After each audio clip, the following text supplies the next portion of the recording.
నమస్తే. Welcome to our channel. నేను మీ ప్రియాంకట. కల్తీ మద్యం ఈ కేసుకు సంబంధించి ఇప్పుడు సంచలన వ్యాఖ్యలు కొంతమంది చేస్తున్నారు. అలానే కొన్ని విషయాలు సంఘటనలు బయటకు వస్తున్నాయి. ఏంటంటే కల్తీ మద్యం వల్ల ఏవైతే మరణాలు సంభవించాయో ఆ మరణాలని తీసుకొచ్చి కరోనా వల్ల చనిపోయిన పేషెంట్స్ జాబితాలో కలిపారు. మరి ఇది కొంచెం చర్చించాల్సిన అంశం. సో దీని గురించి ఇంకొంచెం క్లారిటీగా మనకు చెప్పడానికి మనతో పాటు ప్రముఖ పొలిటికల్ అనలిస్ట్ డివి శ్రీనివాస్ గారు ఉన్నారు. ఆయన అడిగి తెలుసుకున్నాం. నమస్కారం సార్.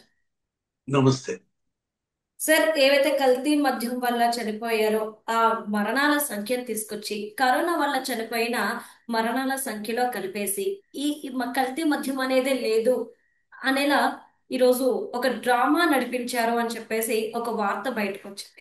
ఏంటి సార్ అసలు ఈ మరణాల గురించి ఏంటి?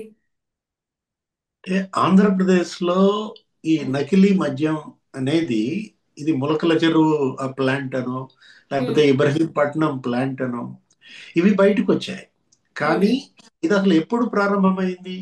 ఏ రకంగా దీన్ని వీళ్ళు ఉపయోగించుకున్నారు? అంటే వీళ్ళ డబ్బు సంపాదన కోసం జనం ప్రాణాలు ఎలా తీశారు? ఉమ్, దీనిపైన ఇవాళ దర్యాప్తు సంస్థలు దృష్టి పెట్టాయి. వాళ్ళ సిట్ ఇప్పుడు మనం ఏంటి, AP liquor scam, J brands, um, Jaganmohan Reddy ముడుపులు, ఇలా మాట్లాడుకున్నాం. ఈ ఉమ్, విధంగా జరిగింది.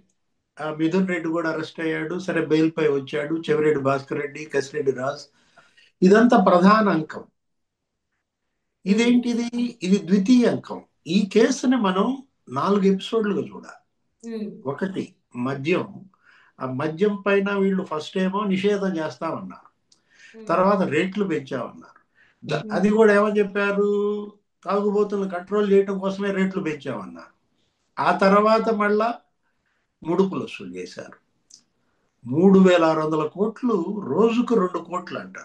నెలకు 60 కోట్లు చొప్పున వసూలు చేసిన ముడుపులే 3600 కోట్లు అన్నారు. అంటే వీళ్ళ దాహం ముడుపులతో తీరల. ఉమ్, అందుకని ఏం చేశారు? అసలు డిస్టిలరీలు మనమే కబ్జా చేద్దాం, మొత్తం ఉమ్, డిస్టిలరీలు కబ్జా చేశారు. ఇప్పుడు ఆ ఎస్పీవై డిస్టిలరీ అది మిథున్ రెడ్డి కబ్జా అంటారు. ఉమ్, అదాన్ డిస్టిలరీ అది విజయసాయి రెడ్డి, అది ఒక పేపర్ డిస్టిలరీ. లేకపోతే లీలా డిస్టిలరీ, అతను ఎవరో కాఫీ బాయ్ని తీసుకొచ్చి దాంట్లో పెట్టారు. ఉమ్, ఇది ఆ పురుషోత్తం వరుణ్ కుమార్ అనేవాడిని, ఆ లీలా డిస్టిలరీ వాడిని బెదిరించి అది లాగేసుకున్నారు. ఉమ్, అట్లా ఈ ఎస్ఎన్జే షుగర్స్ వాళ్ళ దగ్గర 400 కోట్ల బంగారం వసూలు చేశారు. అంటే డిస్టిలరీల కబ్జా అనేది అది ఎపిసోడ్ నెంబర్ 2. ఉమ్, దాంతో వీళ్ళ దాహం తీరలేదు. ఏది ఇది? ధనదాహం అనాలా, మద్య దాహం అనాలా, రక్తదాహం అనాలా? అప్పుడు ఇంకేం బిగిన్ చేశారు? ఇప్పుడు ఇది ఏది? ఇక ఆ బంగారం వసూలు చేశారు, రియల్ ఎస్టేట్ లో పెట్టారు. ఈ డబ్బంతా ఏం చేయాలో తెలియక మనీ లాండరింగ్ చేశారు. అది నంబర్ 3. ఏది? Money laundering. ఇది అసలు ఫైనల్. ఏది? ఇప్పుడు నువ్వు చెప్తున్న నకిలీ మద్యం. ఉమ్, అంటే వీళ్ళ దావాద్రి ఏ స్థాయిలో ఉందనడానికి నీకు ఆ? అంటే ఏంటి, ఇంకా వీళ్ళే మద్యం తయారీ చేయడం. ఉమ్, ఆ తయారు చేసే వాళ్ళని పట్టుకొచ్చారు. వాళ్ళు ఎవరో డిస్టిలరీల్లో పనిచేసి మానేసి గోవాలోనో ఇక్కడ సెటిల్ అయిన వాళ్ళు, ఆ బాలాజీ అనేవాడు, వాడి కొడుకు సుదర్శన్ అనేవాడు. వాళ్ళని ఫార్ములా చెప్పమన్నారు. అవును మేము సార్. ఫార్ములా చెప్పం, మాకు కావాల్సిన సరుకు అంతా మీరు ఇస్తే మేమే వచ్చి తయారు చేసి వెళ్ళిపోతాం అన్నారు. ఉమ్, అట్లా 20 లక్షలు ఏమో అడ్వాన్స్ ఇచ్చి వాడిని పట్టుకొచ్చారు. ఎవరు? ఉమ్, ఈ అద్దేపల్లి జగన్మోహన్ రావు, అద్దేపల్లి జనార్దన్ రావు, ఆ? ఉమ్, అద్దేపల్లి బ్రదర్స్. అద్దేపల్లి బ్రదర్స్ కి జోగి రమేష్, ఆ జోగి అండ్ సన్స్. ఇదేంటిది? ఇబ్రహీంపట్నం ఆ ప్లాంట్. ఉమ్, ఇది ఎప్పుడు ప్రారంభమైంది? కరోనా సమయంలోనే ప్రారంభమైంది. ఉమ్, అంటే హైదరాబాద్ నుంచి తెచ్చేవాళ్ళంట మద్యం, నాన్ డ్యూటీ పెయిడ్ లిక్కరు, ఉమ్, ఆర్టీసీ కార్గో వాడారు. అవి తెచ్చి ఇక్కడ బాటిల్స్ లో నింపి వీళ్ళే బాటిల్స్ తయారీ చేస్తారు, వీళ్ళే మూతలు తయారు చేస్తారు, లేబుల్స్ తయారు చేస్తారు, ఉమ్, వీళ్ళే అంటించేసి అమ్ముతారు. అంటే ఇప్పుడు ఒక జంగారెడ్డి గూడెంలో మనం ఏదో ఒక 30 మంది చనిపోయారని అప్పట్లో పెద్ద దుమారం. ఉమ్, ఇది నకిలీ మద్యం, ఈ కల్తీ మద్యం తాగి ఉమ్, అంటే ఇలా ఎప్పటి నుంచి ఈ వ్యాపారం సాగుతోంది అంటే జగన్మోహన్ రెడ్డి సీఎం అయిన దగ్గర నుంచి ఇదే పని. ఉమ్, 5 ఏళ్ళు జగన్మోహన్ రెడ్డి వీళ్ళకి రక్షకుడిగా మారి ఏంటి గ్రామ గ్రామాన బెల్ట్ షాపుల్ని వీళ్ళ దందాకు ఉపయోగించుకున్నారు. ఉమ్, అంటే వీళ్ళు తయారు చేసిన మద్యం ఏంటి బెల్ట్ షాపుల్లో అమ్ముతారు. వాడికి కమిషన్ ఎక్కువ ఇస్తారు. ఉమ్, అప్పట్లో కరోనా మహమ్మారి వీళ్ళ పాలిట వరమైంది. ఏది కరోనా మహమ్మారిని ఉపయోగించుకొని వీళ్ళు ఇంకా భారీ ఎత్తున ఈ మద్యం, నకిలీ మద్యం తయారు. ఎందుకంటే అప్పట్లో ఏం లేవు. ఏది ఈ తనిఖీలు లేవు, సోదాలు లేవు. దాన్ని ఉపయోగించుకుని మొత్తం రాష్ట్ర వ్యాప్తంగా నకిలీ మద్యం సరఫరా చేశారని. అసలు కరోనాలో మీరు అన్నట్టుగా ఆ మరణాలు కరోనా మరణాలు కావవి. అవి నకిలీ మద్యం మరణాలు. ఉమ్, అంటే కరోనా లిస్టులో వేసేశారు. అవును. నకిలీ మద్యం తాగి చనిపోయిన ఆ మృతులను కూడా ఏమని చెప్పారు వీళ్ళు పైపెచ్చు బిల్డప్, కరోనా వస్తే అంట ఆర్గాన్స్ దెబ్బతింటాయంట, అందుకే కార్డియాక్ అరెస్ట్లు జరుగుతాయంట, ఆ? ఉమ్, అందుకే కిడ్నీస్ చెడిపోతాయంట, అందుకే లివర్ చెడిపోతుందంట.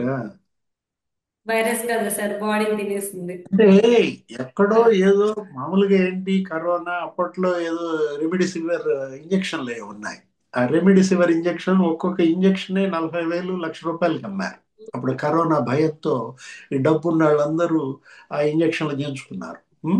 ఉమ్, బయటపడ్డారు. ఎట్లా కొట్లా ఆ, బతుకు కూడా అని బయటపడ్డారు. కరోనాని మించిన మహమ్మారి ఏది ఉమ్, జగనోరా అన్నారు. అప్పట్లో రాజకీయ విమర్శలు, తెలుగుదేశం పార్టీ చంద్రబాబు, లోకేష్ ఏమనేవాళ్ళు, కరోనాని మించిన వైరస్ జగన్ వైరస్ అనేవాళ్ళు. ఓకే. ఇదన్నమాట ఆ వైరస్. ఉమ్, ఏది నకిలీ మద్యం అనేది ఇవాళ ఉమ్, జగన్ సృష్టించిన వైరస్.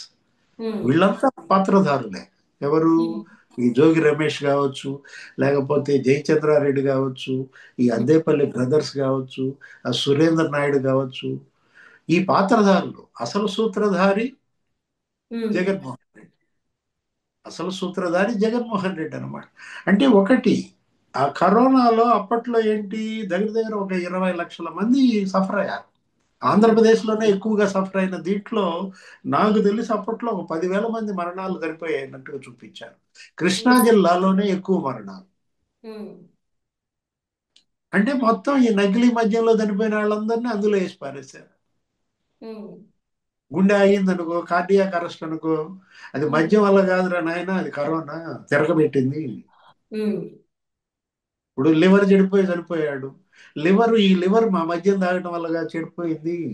కరోనా ఉమ్, ఎఫెక్ట్, సైడ్ ఎఫెక్ట్స్. అది.